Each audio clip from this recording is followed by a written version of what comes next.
The moment I stepped into my graduation party, I saw it, my father's hand hovering over my champagne glass, a faint drift of powder dissolving before the bubbles settled. The room clapped for a future they thought they understood, lights glowing warm against a truth no one else seemed to notice. I didn't speak. I didn't flinch. I just stood smiling and carried that glass across the ballroom to my sister, placing it gently into her waiting hand. She drank without hesitation, and as the applause rose again, I realized the real question wasn't what they planned for me, but why they needed it. I learned early what it meant to take up less space in a family that pretended to love symmetry. Long before the ballroom lights and the champagne stem trembling in my hand, there was a smaller room, a smaller stage, and a smaller version of me standing beside a girl who never had to earn the spotlight she lived in. I was 9 the first time I understood the pattern. It was an elementary school award ceremony held in a cafeteria that smelled of warm plastic and orange drink. I'd spent weeks on a science poster, hand-drawn charts carefully labeled diagrams. Celine, 2 years older, had forgotten hers at home and slapped together something during recess. When they called her name, my parents rose so fast their chairs scraped the floor. Damien pulled out his phone. Clarice clapped with a sharp, delighted precision. My name wasn't called at all. I remember staring at the reflection of the fluorescent lights bouncing off the waxy tile beneath my shoes. I remember the exact sound my Aunt Helena made when she exhaled beside me, a quiet, measured breath that felt like a warning. After the ceremony, while everyone fussed over Selene, she bent to my height and straightened the collar of my shirt. "Jew to the," she whispered, even though she spoke English everywhere else. "Not your silence, just your posture." I didn't understand it then. I do now. Years passed, but the script rarely changed. At 14, I placed first in a citywide math competition.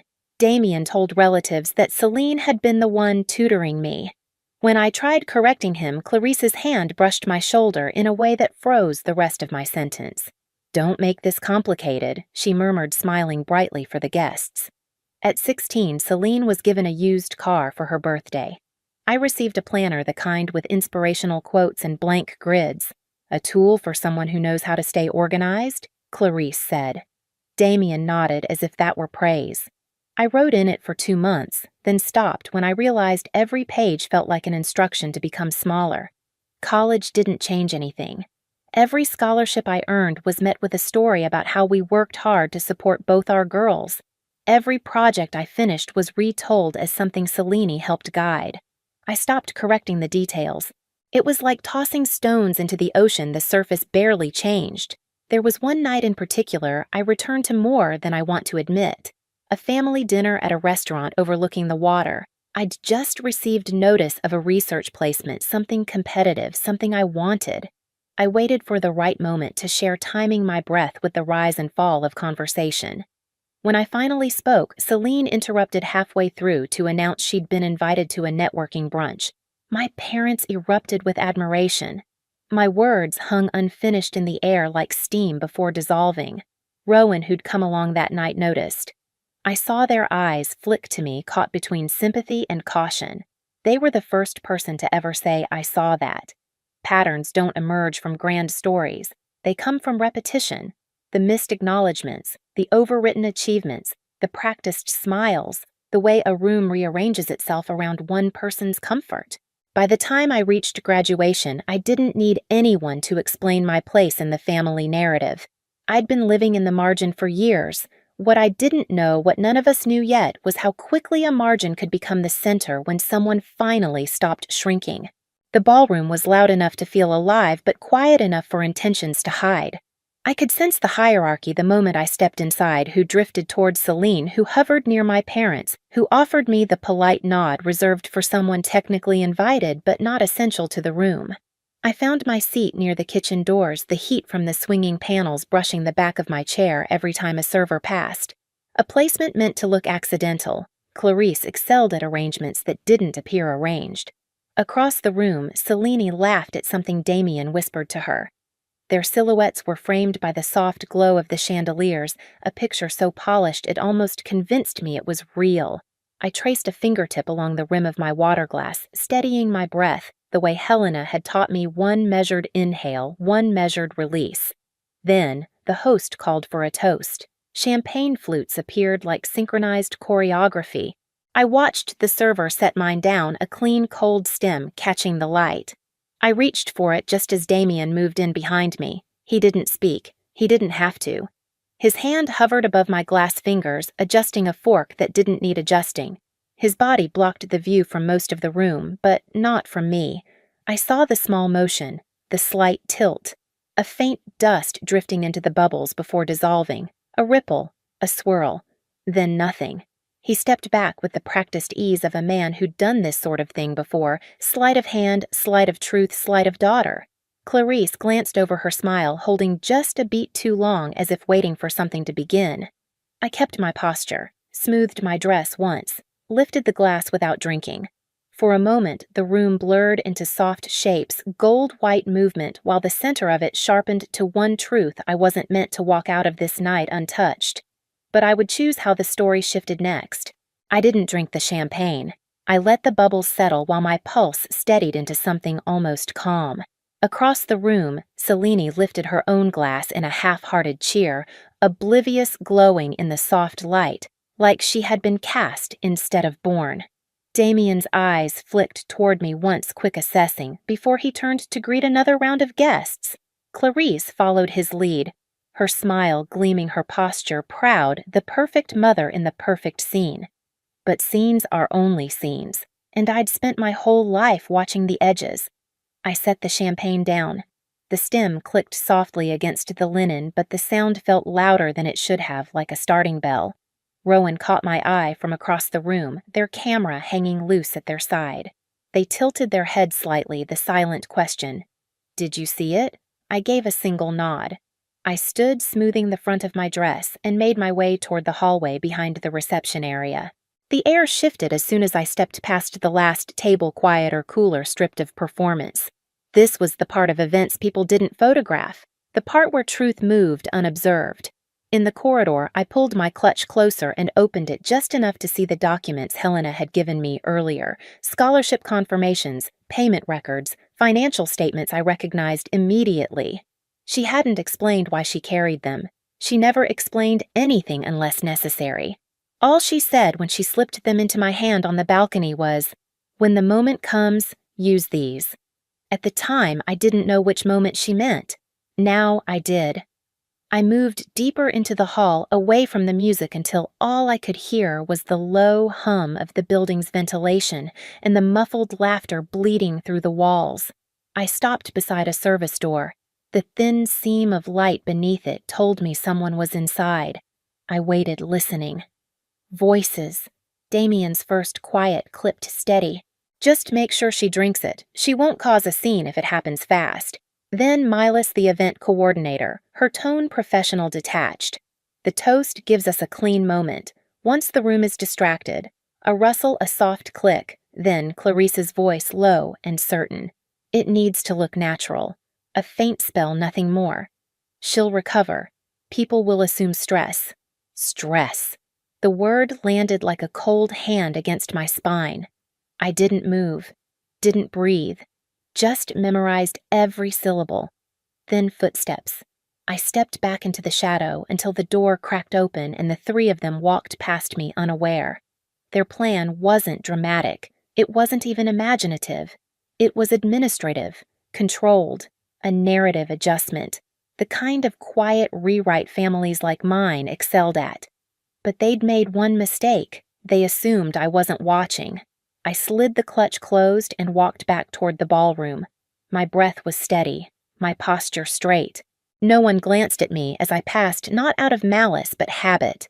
I'd been invisible for years. Tonight, invisibility finally became useful. Back at my table, Rowan approached, pretending to check the lighting near the floral arrangements. Their voice barely carried. "I recorded his hand over your glass. It's clear." I didn't look at the phone they held, though I saw the reflection of a paused frame, the faint swirl in the champagne. "Keep it safe," I whispered. "Not yet." Rowan slipped the phone back into their pocket and blended into the crowd again, moving as if they belonged to every table and none. I picked up the champagne glass again. Not to drink, just to hold. Its weight felt different now. Not a threat, a tool. a symbol of a choice I hadn't asked for but suddenly understood. Across the room, Celine turned and caught my eye. She smiled, oblivious, the kind of smile that assumed affection without ever offering it. She lifted her glass a fraction, a silent toast to herself. I walked toward her through a sea of warm lights and colder intentions. "Yours is warmer," I said when I reached her table, offering my glass without a tremor. "Trade." She laughed lightly. "You and your details, Violet." She took it without hesitation. One switch, one moment, one gesture as gentle as returning a borrowed item. No accusation, no drama.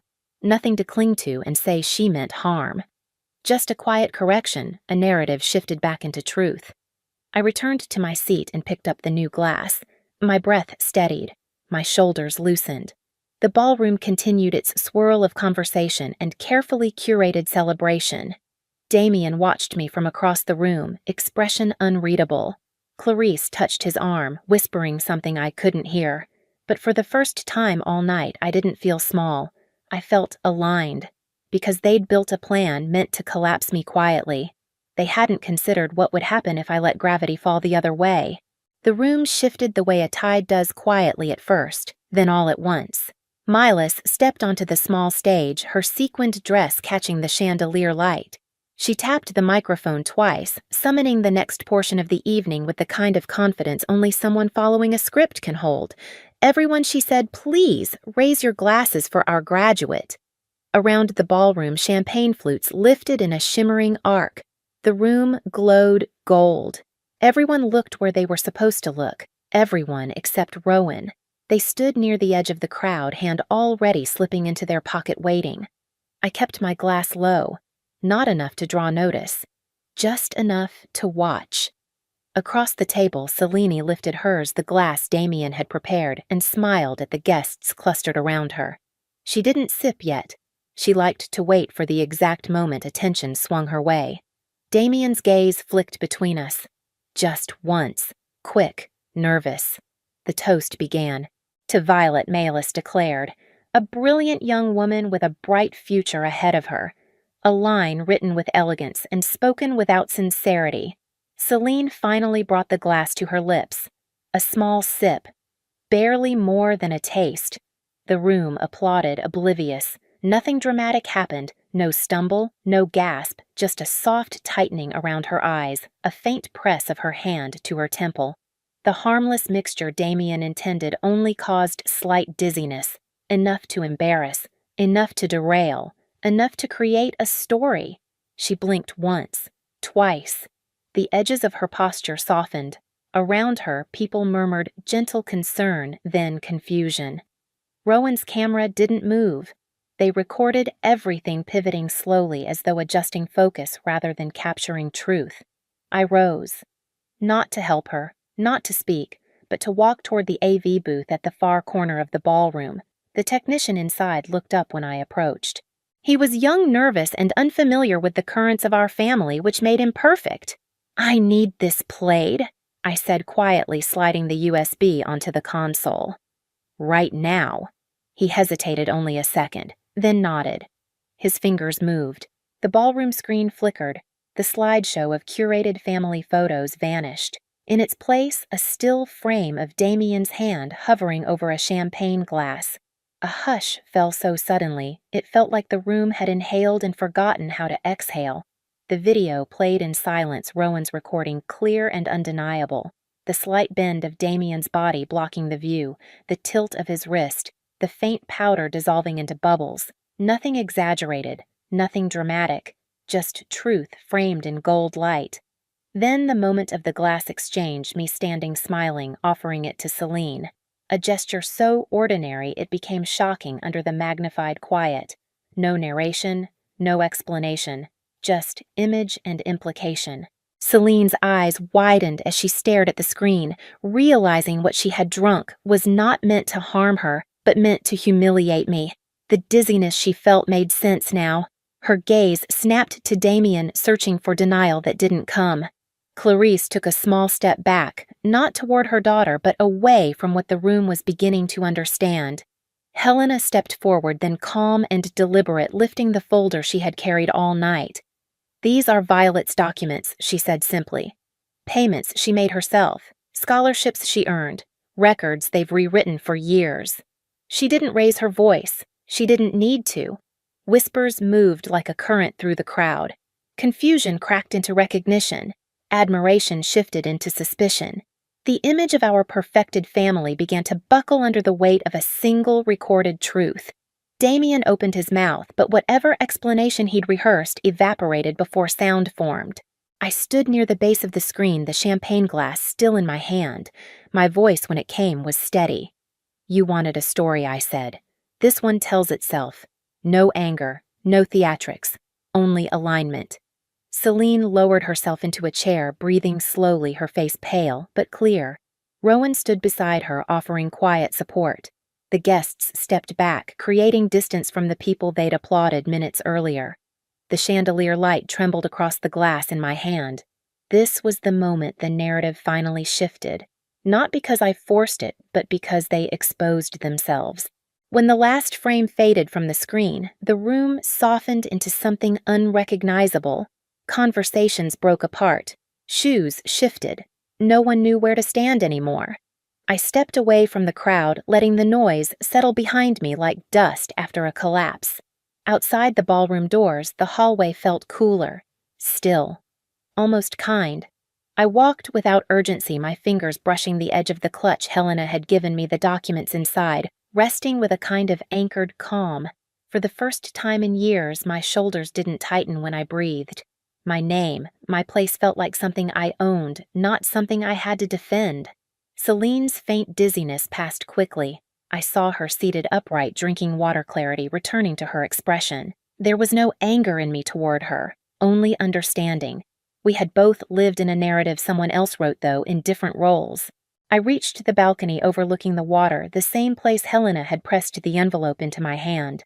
The night air touched my skin cool and open. The city lights trembled on the surface below, scattering into quiet shapes. For a moment, I just stood there, letting the silence fill the spaces where explanation used to live. No triumph, no revenge, just distance from a story that had always been too small for me. Behind me, the ballroom hummed with the aftermath of truth. Ahead was nothing defined, nothing promised, and the absence of their script felt like the first real freedom I'd ever had. In the quiet that followed, I understood something simple. Freedom isn't loud. It's the moment you choose your own story without asking permission. If this resonated with you, stay with us, subscribe, like, and share for more stories where truth finally finds its voice.